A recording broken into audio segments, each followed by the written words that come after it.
And so to be able to be here today, learning from each other, growing together, that's what it's all about. And, Brian really exemplifies that. So, thanks, Bud, for having me here to share a few words with everybody. Brian and I were talking about a week ago, literally right at that table right there, and we started talking about this, and he said, hey, how'd you like to come and do a talk? I said, well, yeah, let's do it. So hopefully that there's some things that I can share with you guys today that'll add some value, and I'll share with you guys this. Nothing that I share with you today, with the exception of maybe one thing, are going to be things that you don't know.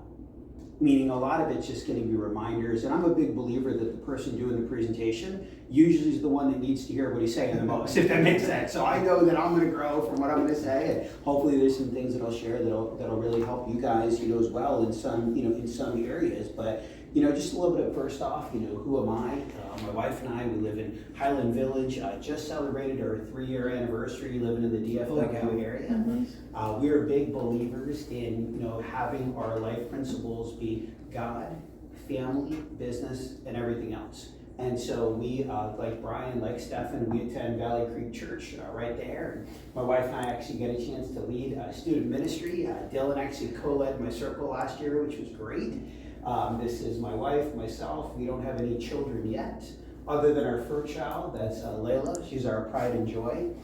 Brian and I are also in the Rotary Club together. So this is actually our Rotary event from a couple of weeks ago. But I've had the opportunity over the last 18 years to do a lot of speaking, do a lot of training. Never anything like what we're doing here today. Always specifically related to my business. So this is pretty cool. But professionally, we do health sharing. So we have a nonprofit alternative approach to the high cost of healthcare. And also we work with a lot of different essential services, but this was actually one of the conventions that I spoke at for our company. We'll talk a little bit more about that in a bit. And Trump was actually one of our speakers, and I got a chance to be on The Celebrity Apprentice a handful of years back. Melissa got a really good look and said that his hair is real.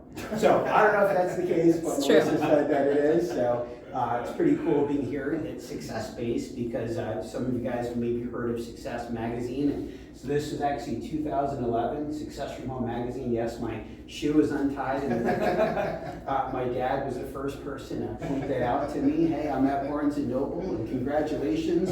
By the way, didn't I teach you how to tie your shoes? Yeah. Another fun fact about this magazine, when Melissa and I first met, was actually at a business event that I did, and at the end, I gave her the magazine. I said, by the way, page 100 is a good article.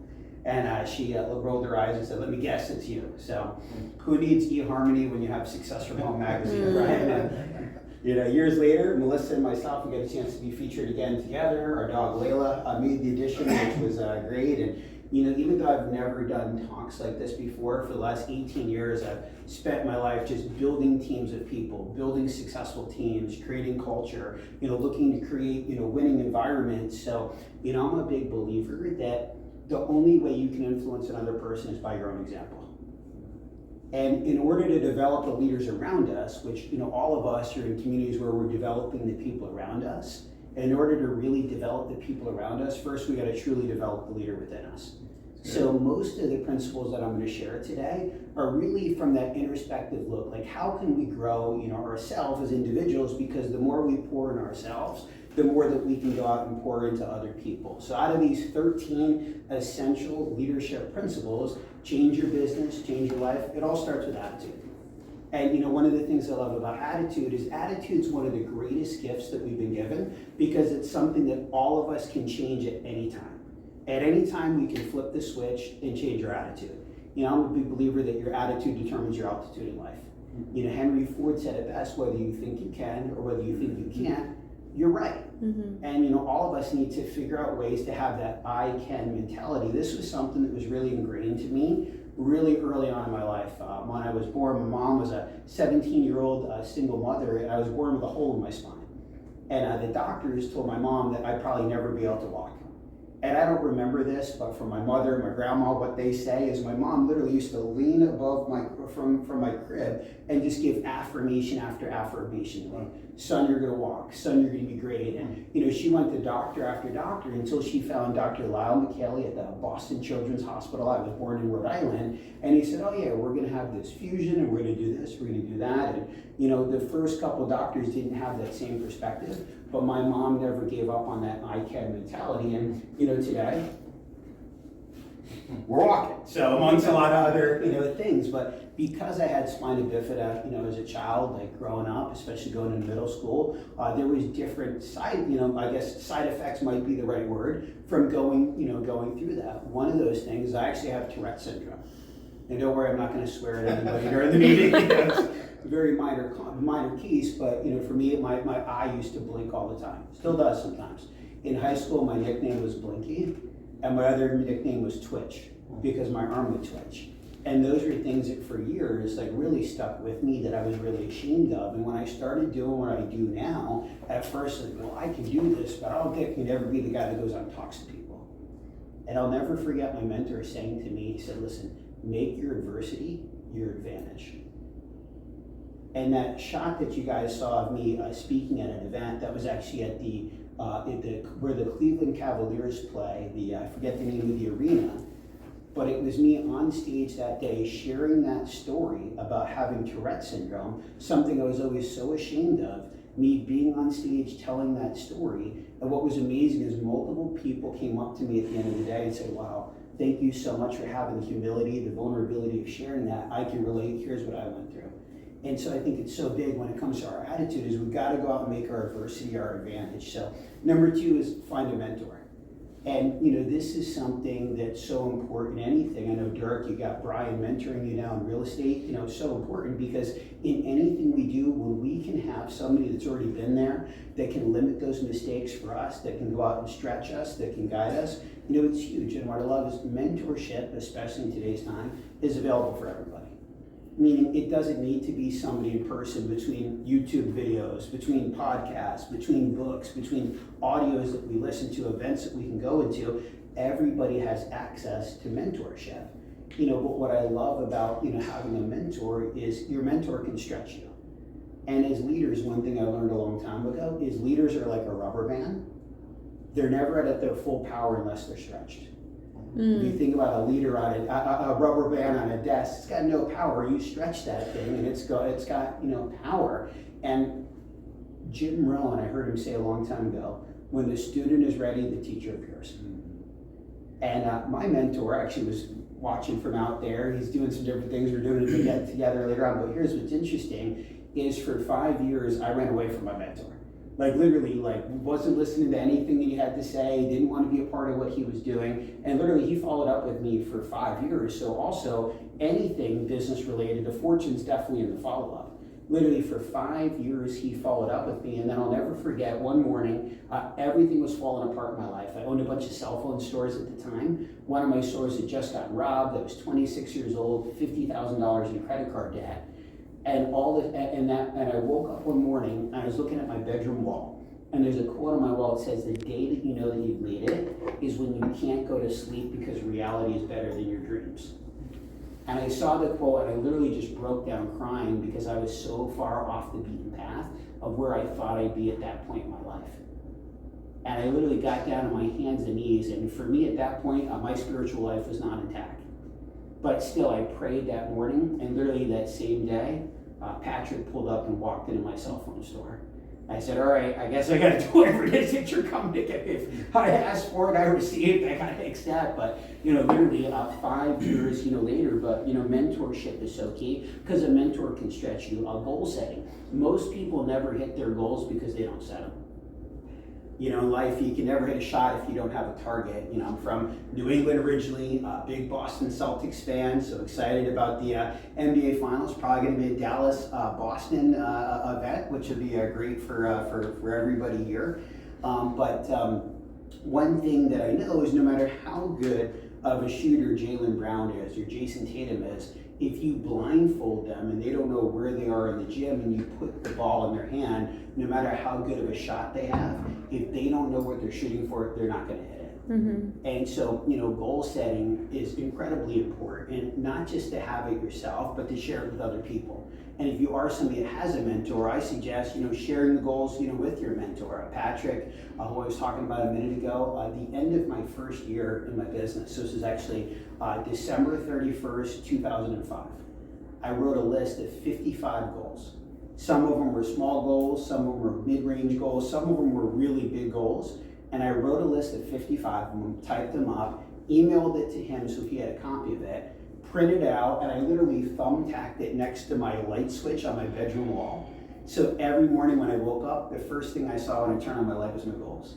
And every night when I went to bed and I turned off the light, the last thing that I saw was my goals. And at the time, at 26 years old, business was falling apart. One of my biggest goals at the time was to get out of credit card debt.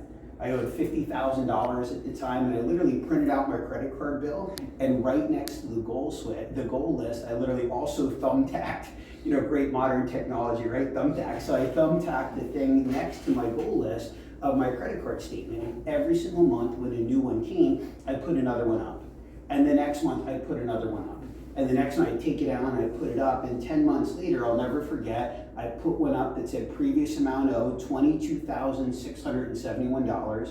Amount paid, $22,671. Current balance, 0.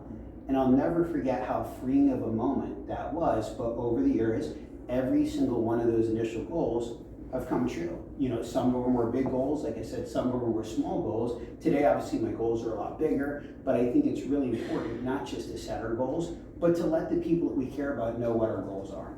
If you have children, like, how can you incorporate your kids into your goals? I love the reward system. Hey, look, if daddy accomplishes this, if mommy accomplishes this, we're gonna do this as a family. Now your children are an accountability partner. And your kid comes up to you and says, hey dad, how's it going towards your goal? The worst thing you can ever say is, I'm not anywhere close, right? So I love that. But something I think is important is reviewing our goals weekly, monthly, quarterly, annually. And it's interesting when you look at the scoreboard of your life and you can keep track of that. When goals are set, performance increases, point blank. But most people never have a goal. Second thing is, having a why. We all hear about this all the time. Simon Sinek's book, Start With Why. I recommend it to everybody, but the bigger your why, the harder you try. When your goals are big enough, the how-to is easy as long as you have that purpose. I don't know if any of you guys have ever heard that analogy. If I had a 2x4 here and I laid it across the floor and I said, all right, who wants to walk across the 2x4 for $100? How many would do that? Mm-hmm. Everybody, right? But if I took that same, piece of wood and I raised it up and it connected from, success base to lows, and I said, now, who wants to go and walk across that board? How many are not doing that for $100? But if on the other side of the board, your children were right there, and I know at least one of you guys are, before he says this depends on which kid, right? But your child is on the other side, and all of a sudden I light that building on fire.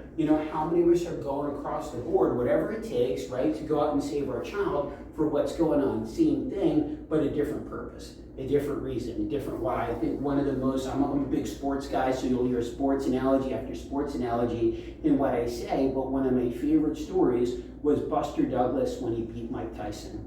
And I don't know if everybody's heard the story, so we'll watch the video together.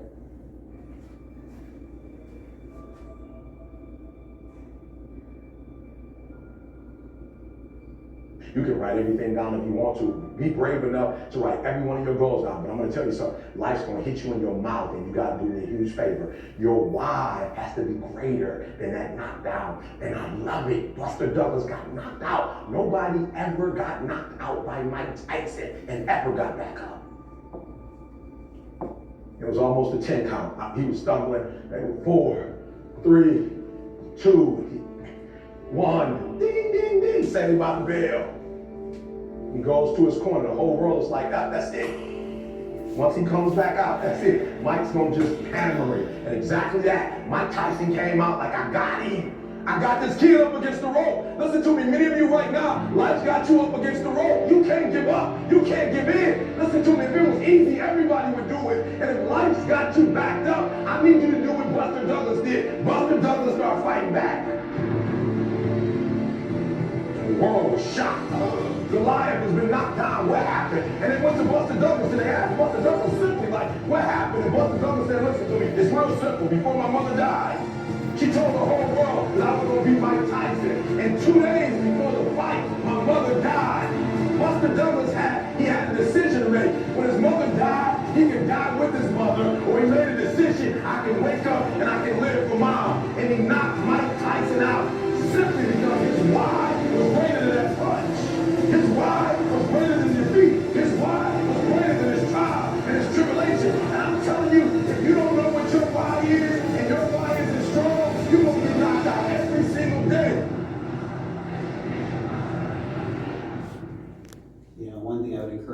us to do is tonight, just say, take some time. Like, are we clear on what our why is? Are the people around us clear on what our why is? If we, lead organizations and have employees, do the employees know the mission statement of ourselves and of our companies and, and of our teams? So fifth principle is the extra 5%. I'll never forget, listening to my mentor say, it's the extra 5% that 95% won't, that'll give you the 95% that'll give you the 95% that only 5 people have. I totally just messed that up, but I promise you, if I said it the right way, it sounds a lot more clever. But I tell you this, one of my goals that I wrote it down was to live on the ocean. And I think it was maybe 2011. I moved into a home right on the ocean in Newport Beach, California, and it was amazing. And I've been there for literally a week. And the next week, it's my birthday weekend. I've got my brother flying into town from Rhode Island. We're gonna have a barbecue. And for that particular day, I was just gonna take the day off and just enjoy the beach, enjoy that time with my brother. And there was an event that was going on that day in my business, and I had somebody that was gonna go cover it and do the event for me, and everything was great. And I'm sitting there literally drinking a Corona, board shorts and flip-flops on, looking at the waves crashing and flipping burgers on the grill. Like, man, life is great. And all of a sudden I heard these words in the back of my head. Let's try this again. It's the 5% that 95% won't, that'll get you the 95%, get you the 5% that 95% don't. I think those are the words. I found out later on, I truly believe that was God's voice at that moment. I think it was the first time in my life that I really heard God's voice. But I realized at that moment that I had to go out and do this event. And it was an hour from then, and it was literally an hour away. I remember telling my brother, I gotta go do this meeting. He goes, you're crazy. Like, crazy people have crazy results, right? And so literally I threw on like a dress shirt real quick, just started driving. And that day I walked in the meeting, and the first person I saw when I walked in the meeting was her. Wow. And that was the day that I met my wife. And that was great for business. That was even greater for me. But it's just going that extra 5%. I always try to think about that moment. Every time I tell myself, like, oh, I'm a little bit tired. Oh, maybe this can go to next week. It's like doing that extra 5%, moves the needle. Number 6 is make God your business partner. And let me tell you that this is something that I struggled with for a long time. It was something where the intent was there, the actions weren't. And it's something I still need to go out and improve significantly today. But, I'll never forget. So in Valley Creek, the church that I go to, we have something called Circles. And I have a group of guys that I get together with every single Monday morning at 7 a.m. And we talk about the message, and we recap, and we, go out and stretch each other and challenge each other. And, we were talking one day about tithing. And I remember talking to my circle leader, Scott Shearer. I said, hey, look, this is something I've always struggled with. Look at my business, like I get bonuses, I get residuals, every month it's completely different. So, I tithe, but I don't tithe 10% because I never know what it's going to be. How do you do that as a restaurant owner? I know things change all the time. It was really simple. Whatever goes into my bank account, 10% goes to God, and 90% goes towards everything else. The first 10% of every single dollar goes to God. I said, well, that makes a lot of sense. And went home that day and said, Melissa, here's what we're going to do. And from that day forward, we started doing that. Another thing was, for me, I love to work. Like, I love my business, and I had a hard time for years separating work and everything else. And, for a long time, we talked about honoring the Sabbath. And that was something that was like, okay, well, I'll only do one like an hour work on Sunday.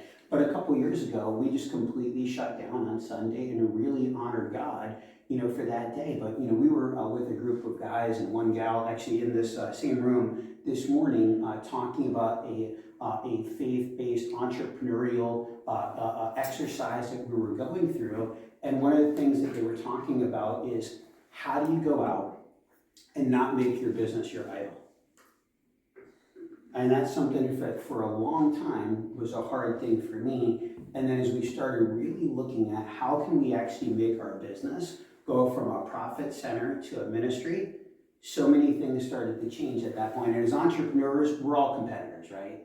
Like, how many of us feel strongly? We love to compete, right? We're talking about goal setting, taking score, all these different things. And what the reality is as an entrepreneur, we're usually thinking about the past and the future. Very rarely are we really taking time to enjoy the present. And one thing that we talked about this morning is one of the greatest gifts that God can give us is contentment in the moment. So good. And so many times, again, like we are in a great moment, but because maybe our numbers are low that week or the business didn't go the way we wanted it to that day, we lose an amazing moment because we're worrying too much about the future instead of enjoying the present. And so that was something that was huge for me, is really just making the decision that, we're building a kingdom ministry business. And also, obviously, when you tell people your business is your ministry, you treat people different too. Who would agree? Yeah. But you got accountability in the conversations you're going to go out and have for people. Number 7 is CPP. Now, my wife was so amazing that she put these slides together, and she looked at this one, CPP. Isn't it OPP? I go, no, it's not OPP, and we ain't down with that either, right? CPP, commitment, persistence, perseverance. Commitment, doing the thing that you said you were going to do long after the mood that you said it in has left you. I'll never forget the first time I heard that statement, because it's easy when we're at an event like this. It's easy when we're around the right people. It's easy when we're reading a book or listening to a podcast that say, this is what I'm going to go out and do. But do we still follow through it after that feeling, after that mood has left us? Second P again was persistence. Having that finish never is mentality. I read The Greatest Salesman in the World years ago by Og Mandino. I don't know if anybody's ever heard that book. Just read that, but reading his scrolls, and one of them was persistence, and here's what he said.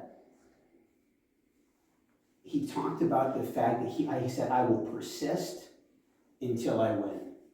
Again, I will persist until I win. Les Brown, anybody ever heard of Les Brown? Mm-hmm. Here's what Les said. He said, it ain't over until I win. And so persistence, but a lot of people confuse persistence and perseverance, and it's, very, very similar concept. But when I think about perseverance, what I really think about is the fact that it's going out and persisting through adversity, and sometimes through massive adversity. They see the bigger the test, the greater our testimonials, right? They also say that a lot of times the breakdown happens right before the breakthrough.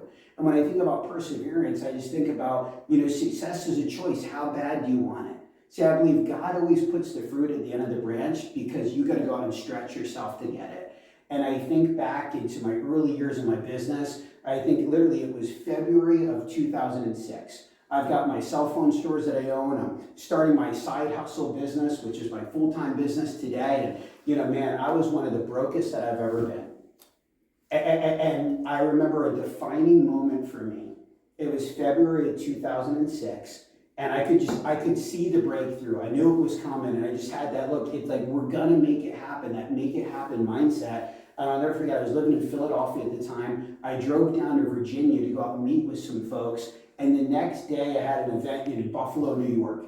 And so I got a buddy pass from my mom to fly from the Ronald Reagan Airport to Buffalo, New York. And I remember pulling into the airport at about 12:30 a.m. This is February, winter time in the Northeast. And I get into the parking lot. My flight's at 6 a.m. And I realize at that moment that I can't afford to get a hotel room for the night. That if they run my credit card, it's going to bounce. And so what do? I said, you know what? I'm going to roll down the windows a little bit so I don't have carbon monoxide poisoning, right? And I literally put the heat up in the car, and I'll never forget sleeping in my car at the airport to then go fly to Buffalo, New York to talk to people about success. And I left there, and I remember the next day I drove down to Baltimore, and it was like 4 days of just madness. I was on the road. But literally 60 days later, I had one of the first major financial breakthroughs in my entire life, where I made more money in 1 month than previously I was making in an entire year. And literally that was 60 days after sleeping in my car in an airport, in February at 20 degrees or whatever the temperature was outside with the windows cracked so I didn't die. And so for me, that's, perseverance. Number 8, we talked about this morning. We can't control what happens in the middle of the day, but we control the way that we start and end our day. And so for me, it's all about those habits. It's about the morning routines. It's about ending the night, the right way. And everybody has different habits that they can create. For me, just here's kind of what my routine looks like most of the time. Full transparency, this is my intent all the time, but I'm just to agree that some of us sometimes get off track a little bit. So here's what my routine intends to be, that I will say that most of the time it is. You know, for me, I wake up, and as I'm, making my cup of coffee, I'll literally turn on praise and worship music. And then the first thing I'll do is I'll take my Bible out, I'll read a chapter out of the Bible. Our church is doing a reading plan, and so the first thing, as soon as I get that coffee in my hand, maybe take a sip, is knock out the reading plan. From there, I have a John Maxwell leadership devotional. And so after my, quiet time and my reading, or actually in the middle of my quiet time, but after my reading, and take some time to think about that and pray, it's okay, great. What's the leadership devotional for the day? And I read one every single morning. From there, I actually have a psalm that I read in the morning. From there, I try to listen to at least 20 minutes of a podcast. And, Ed Millett's a favorite of mine. I listen to his stuff, all the time. Today, I listened to, 9 Principles of Winning, I think is what it was called, but just powerful, powerful stuff. And I'll try to read at least a few pages of a book. At that point, I go to the gym. Brian and I both do a 9 rounds fitness, the kickboxing studio in Highland Village. Highly recommend it, but I believe that physical fitness is the key to mental fitness. And so for me, that morning workout, come home and have a healthy breakfast, and I do all of those things before I'll take one phone call. Because when I'm on the phone with somebody, I need to be the person that other people want to get a chance to listen to. I need to be the person that can attract the people that I'm talking to, so I try to invest literally at least a couple hours every morning in just to get my head straight, for me to be in the right place, for me to go out and have that quiet time with God, for me to eliminate all those other distractions and just reset myself. And at the end of the night, one thing that Melissa and I have done for a long time now is we end our day with gratitude. Guys, look, there's good days and there's bad days. There's the great days, there's the tough days. There's the days as a couple that everything's great, and then there's days where there's tension, isn't there, right? And what we've done is no matter what's going on in our life, before we go to bed, what are 3 things that you're grateful for? And recently we made the shift from those terms to what are 3 ways that I'm honoring God today? And just taking that time to give gratitude, thinking of that one moment, something that was special that day, and coming up with 3 of them, it changes your perspective so much before you go to sleep. And so, that's how I, work on just starting my day, ending my day, all the stuff in the middle. A lot of times it's the entrepreneurial roller coaster. We can't change those things, but we can be so much more prepared to deal with them if we start and we end our days in the right way. So this one's huge for me. Change your perspective, change your reality. Let me drink a little bit more of this so I can give you guys a good illustration. Not yet.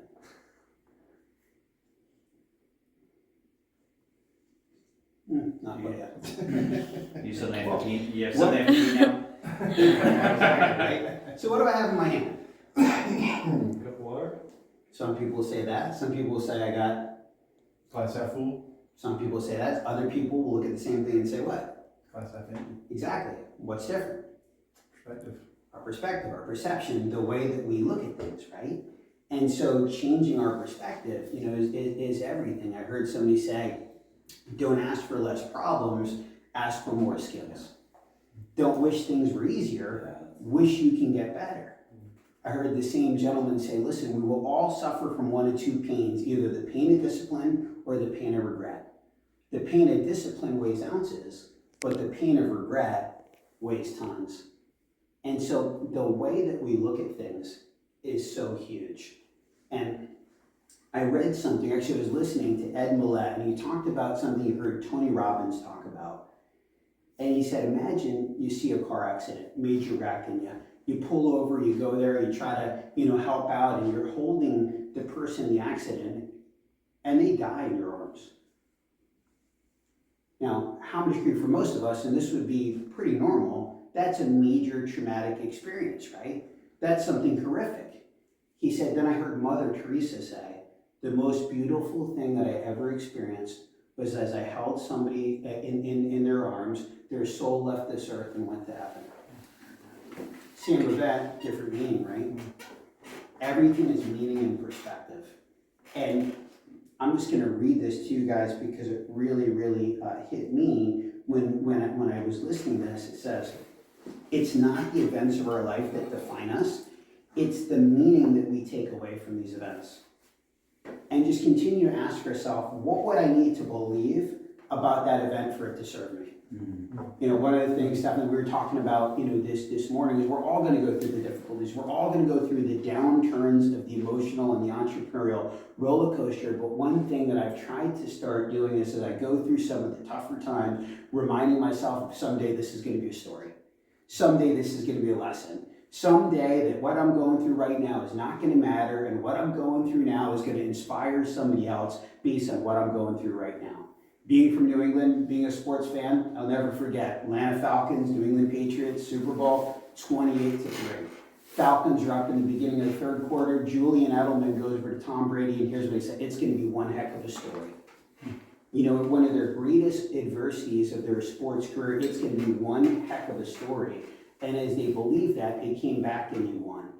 But the other thing, going back to having the why, having the reason, as they started coming back on the final drives, Edelman looked so became that moment, that rallying call, and let's go out and win this one for Mom. And it was the biggest comeback ever in the history of the Super Bowl. And just minutes before, maybe an hour before, it looked like they had no chance at all. So as when we're going through those lowest lows, what is it that I can take out of this moment? You know, how can I make this moment matter? How can this change the perspective for the future? But perspective, I'm telling you, is everything. And when you change your perspective, you change your reality. Let's see where we are. Time-wise here. Number 10, learning how to detach your emotions. And I told you guys earlier on, everything I'm going to say is probably going to be something you've heard before, except for one. This is probably the one that maybe you've never heard before. Because for me, for years, I struggled with rejection. The way that I viewed rejection, my perspective on rejection, the meaning of it. Anybody other than me ever struggle with this, right? And so one thing that my mentor taught to me, he said, how can you make it a game for you? How can you learn to detach your emotions from the yeses and the nos, and instead of focusing on the yeses and the nos, what is it that we can go out and focus on? See, back to sports, you know, in baseball, the greatest hitters in the history of the league, guys that made millions and millions of dollars, think about it. 3 out of every 10 times they got up to bat, they reached base safely. 7 out of every 10 times they got out, struck out, rounded out, whatever the case may be, but still they got back up and they started swinging the bat again. And so for me, you know, in my business, you know, I would do a lot of presentations. Some people would say yes, and some people would say no. And the highs would be really high when the people said yes, and for me, sometimes the lows would be really low when the people said no. And then here's my mentor said. He said, "Do you remember those 100 square grids for the Super Bowl?" I go, yeah. He goes, "Look, here's what I want you to do. Instead of focusing on the yeses and the nos, I want you to focus on the exposures." And he said, and when you do something long enough, a ratio is going to occur. And he said, it's not about, you know, how many yeses you're getting. He said, let's figure out your ratios. He said, psychologically, you got to make the shift that when somebody says no, instead of really thinking about the rejection, let's change that to awesome, there's another exposure. So he had me start making these grids. And I made this 10 by 10 grid, you know, with 100 squares. And he said, your goal is to get in front of 100 prospects. He said, do the right things, work on your craft, become better, follow up with people the right way. In doing it, you're going to get better at what you do. He said, but every single time you share with somebody your presentation and they sit through the presentation, you're going to write their name down on a square. And I tell you guys, this was magical for me. Because I'd go out, I'd do a few presentations, and I'd get some no's, and I would have this hanging on my wall, and I'd go home and I'd write down the exposure. And it wasn't about the yeses and the nos, it was about the exposures. And what was amazing is I just said to myself, you know what? No matter what, I'm going to get to that 100 square. And sometimes the one I was looking for was square number 18. Sometimes it was square number 6. Sometimes it was square number 99. But for years, I've done grid after grid after grid, and have been able to create some amazing stories and find some incredible people by flipping my perspective on rejection and just really figuring out how to make it a game. So when we think about game, we think about fun. So for everything you do, whether it's, you know, real estate, whether it's the shredding business, like you know, for everything, there's some way that we can figure out how to turn that sales process into a game, and then you don't get affected by the yeses and the nos. You don't look at people like a piece of meat. It's like, okay, great, whether you do it, whether or not, it's another exposure, whether this is for you, whether this is not, I'm gonna give you the best I have, and it's another exposure. And again, when I got to that point, like everything changed. Now, number 11 is add value to others.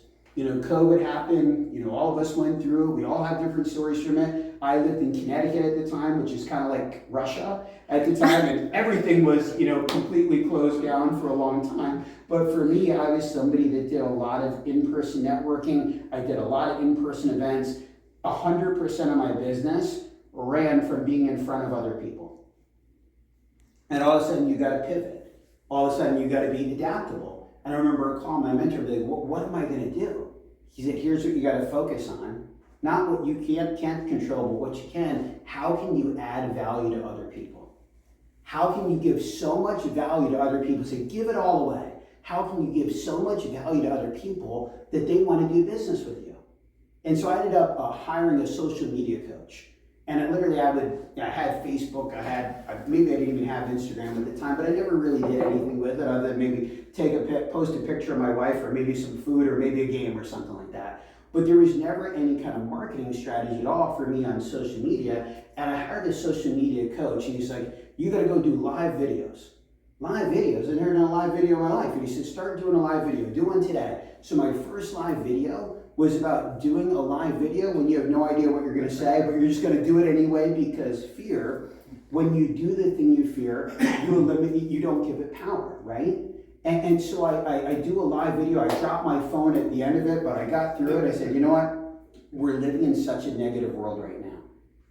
And I'm gonna go out and just keep doing these videos every day, and I'm just gonna put out positivity out there. And for 365 days in a row, I did a live video that talked about leadership, or talked about mindset, or just some sort of a positive message every single day. I wasn't doing anything to intentionally monetize it at the time, other than just having a goal to every day add value. And I had a gentleman reach out to me that he's like, dude, I've been watching your videos for months. Like, we hadn't talked in years. He said, we got to get together. We got some things that we're going to do. Today, 15% of the revenue of my business came from the result of that one phone call. Of just focusing on adding value to other people and just doing it over and over and over again. It's the consistency, the persistency, that, you know, again, habit of just doing it every single day. Number 12, invest in yourself. You know, they say the law of the universe is we're either growing or we're dying. We're either rottening or we're ripening, right? And if you want things to change, you got to change. Otherwise, everything's going to stay the same. And my mentor, Patrick, he always said to me, he said, Jeff, you're going to be the same person 5 years from now, other than the books you read, the seminars you attend, and the people you hang around with. And guys, let me tell you this. When he first said that to me, I was like, books I read, man, I got through college with Cliff Notes, right? Like, I don't read books, right? Like, people I hang around with, like, I'm hanging out with my buddies from high school that are still talking about high school and complaining about the present. And he started having me start to read. And I started reading things like Think and Grow Rich by Napoleon Hill. And in Think and Grow Rich, here's what it said. It said, thoughts are things. The only thing that every single religion, every single person agrees on is what you think about, you become. And at the end of the day, garbage goes in, garbage comes out. Positive goes in, positive goes out. And he started having me enter a world of personal growth, self-development. I started reading things like How to Win Friends and Influence People by Dale Carnegie. I started going to personal development events. I started going to conferences. I started being around people that inspired me. They say the law of association is that people you hang around with is who you become. And when it comes to investing in yourself, it's not just about business. Like, who can go out? How can you invest in yourself spiritually? How can you invest in yourself in your relationship? You know, Melissa and I were looking at doing our first marriage ministry retreat, you know, where we're going to get poured into. So it's how can we go out and get poured into in our life? People invest in all kinds of things all the time, but what is the budget that you set aside to invest in yourself, to pour in you, to grow, to get better? Because again, we are the one thing that we can control in our life. We can't control the stock market. We can't control the real estate market, can we, Brian or Dirk? We can't control the interest rates, but we can control our greatest asset, which I believe is right here for all of us. And we got to go out working on, growing ourselves. And the last thing that I want to share, principle number 13, is do something and do it right now. See, all this stuff is great, and all this stuff can get us excited, but without action, nothing matters. See, action is the antidote of all fear. And one thing that you can do can change everything forever. And what I'll share to prove that to you guys is literally 161 years ago. There was a gentleman that an action that he took changed everything. To the point where we would not be sitting here today in the way that we are. Our country would not have the position in the world that it does today if it wasn't for a 34-year-old school teacher from Bangor, Maine. And Joshua Chamberlain is the gentleman's name, and Joshua Chamberlain happened to be a school teacher, but at that moment he was a colonel for the U.S. Army. He wasn't a colonel because of his military skills, because of his battle skills. He was a colonel because he was the first person to actually show up at the recruiting center.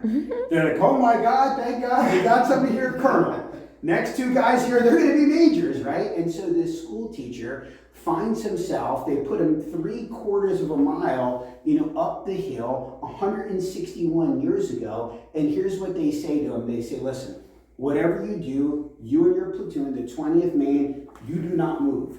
You do not leave here. No matter what you do, this is where you are. And they went out and they literally built a rock wall from morning to afternoon. And they said, you cannot let anybody gut through this wall and get to the other side, because if they get through this wall, they're going to go out and gain higher ground. And if they gain higher ground, they're going to be able to go down and they're going to wipe out all of us, because you are the extreme left line. You're the extreme left line of a line of 80,000 men that go from here to a town called Gettysburg. And so they build the wall. And at 2:30 in the afternoon, all of a sudden, the 15th and the 42nd Alabama, they charge up that hill. And Joshua Chamberlain and his men, they pushed the men, they pushed those guys back down the hill. And then they came up a second time, and they pushed him down. They came up a third time, they pushed him down. Came up a fourth time, and the fourth time that they came up, Joshua Chamberlain actually got shot. And he got shot right in the belt buckle, knocked him down. And he realized the belt buckle saved him. And he realized, I'm okay. So he gets up and he starts fighting again, and they push him back down the hill again. The fifth time they come back up, now they get through the wall. Now there's hand-to-hand combat. Somehow they pushed him back down the wall again. And when they pushed him back down the wall, they were down to 80 men. See, that same group 6 months before started out in Bangor, Maine with 1,000 men. That morning they had 300 men. After that fifth charge, they were down to 80 men. And, General Tozer comes up to Joshua Chamberlain. He said, sir, we're out of ammo. He said, we'll take the ammo from the dead and the wounded, and let's get this thing together, because they're going to come back up. He goes, sir, we did that last time. And Joshua Chamberlain's brother comes up. He said, sir, we're leaving here, aren't we? He said, no, we're not leaving. Then Tozer said to him, do you want me to sound the retreat? He said, no, we are not retreating. And he said, but sir, we've got no ammunition, nothing left. And in that moment, before they had an opportunity to decide what it was that we're going to do, there was a 12-year-old that literally had climbed up the trees. He was on lookout. And here's what he said. Sir, they're reforming. Sir, they've got reinforcements.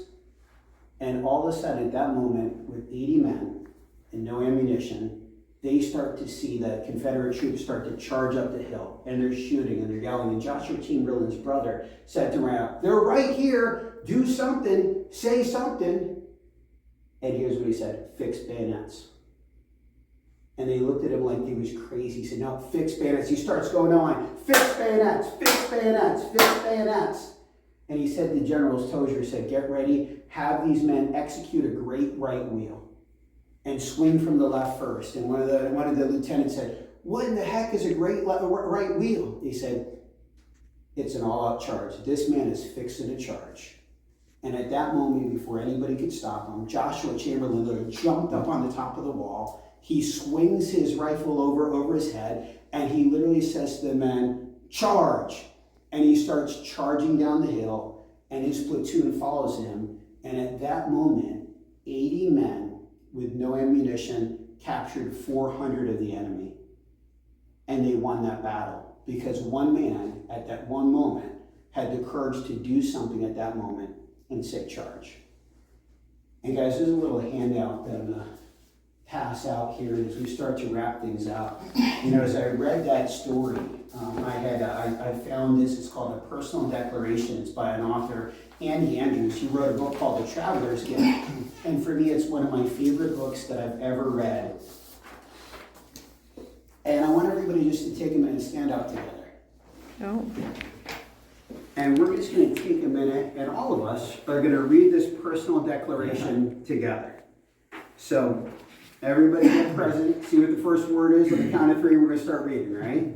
So, 1, 2, 3. Knowing that all those who arrive have to begin where they are, I choose to begin now. At this moment, I will do something. For too long, I've allowed fearful thoughts to dominate my life. Now I recognize fear as a misuse of the creative imagination that's been placed inside me. In the past, I've allowed fear to shove all hope aside. No more. Fear no longer has any power to stop me from doing what I know to be right and true. I'm no longer afraid. I'm courageous. Right now, I will do something. The person who faces no hardships gains no strength. Though I do not look for hardships, I am grateful for its results. For I have grown mighty in soil mixed with troubles. My roots are now deep. My mind and my heart have become powerful. A beautiful flower cannot be created without fertilizer. A dazzling gem cannot be polished without great friction. I have taken the fertilizer and the friction, and I am better because of it. Now it is time for me to do something. I cannot do everything, but I can do something. And I can do something right now. Never again will I allow what I cannot do to interfere with what I can do. Circumstances are rulers of the weak. I'm not weak. Neither discouragement nor despair will stop me from doing something and doing it right now. I'm strong-minded. I can make myself do something I'd rather not do in order to get the result that I do want. I will do something, and I will do it now. My life, which was once a question mark, is now a statement. Stormy seas do not scare me, for I am the calm in the storm. My past is behind me, and my future is bright, because I know the secret of the present. I will do something, and I will do it now. Right now, I will do something for my family. Right now, I will do something for my friends. Right now, I will do something for those who do not even know my name. For my family, my friends, and the strangers of the world who are valuable in my Creator's sight. I will let them know that I recognize that I act on my actions. I know how to smile when my words and my attitude or actions. They are all under my control. I'm prepared to run my race. I'm ready to hit the mark. I will do my part in restoring humanity and a pathway towards successful civilization. I will do something, and I will do it right now. So guys, these are our 13 leadership principles, again, to change your business and change your life. And you know, if everybody wouldn't mind doing me a favor, you can take a little picture here. This way you can have those principles. But if you wouldn't mind posting it on social media, you know, tag me in it. It's my first time ever doing this talk, and hopefully there's something you guys can get out of it. But here I'll smile, and we can make this Facebook event. So is this one this way or this way? I never. Yeah, Melissa, which way to be? Which way? Which way are you supposed to hold the camera? This Both. way? I'd say both. So post it twice? Let's see. That's great, Dirk. I don't know if it's taken. There you go.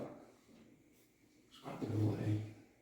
All right, over here. Okay, there we go. Nice.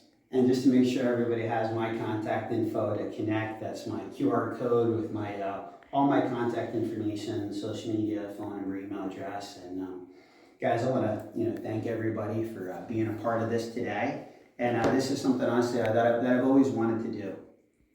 So as soon as Brian mentioned it to me, I said, yep, got to take action, got to do something, got to do it right now, and just say yes. So hopefully this is the first of many. And again, if it's something that was valuable for you guys, if there's anybody you know that you think that would benefit from this, would love to connect with them. Speaking of connecting,